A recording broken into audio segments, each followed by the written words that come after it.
27 વર્ષ પછી ICC trophy જીતી. નમસ્કાર, સ્વાગત છે આપનું આરબી ન્યૂઝના ટોપ 10 સમાચારમાં. હું અશ્વિન રાઠોડ. દક્ષિણ આફ્રિકાએ 27 વર્ષ પછી આઈસીસી ટ્રોફી જીતી. વર્લ્ડ ટેસ્ટ ચેમ્પિયનશિપના ફાઇનલમાં ઓસ્ટ્રેલિયાને હરાવ્યું. વડાપ્રધાન નરેન્દ્ર મોદી 15 જૂનથી 5 દિવસના વિદેશ પ્રવાસે જશે, જેમાં તેઓ સાયપ્રસ, કેનેડા, ક્રોએશિયાની મુલાકાત લેશે.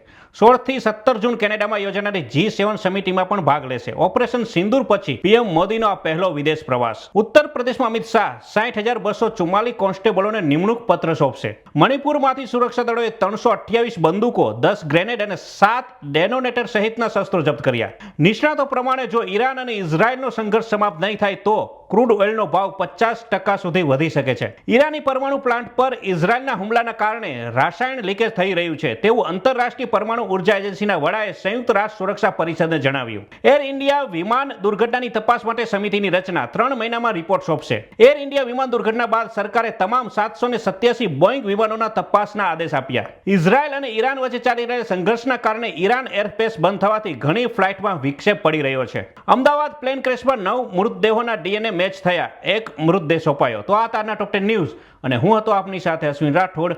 જય હિન્દ, જય ભારત.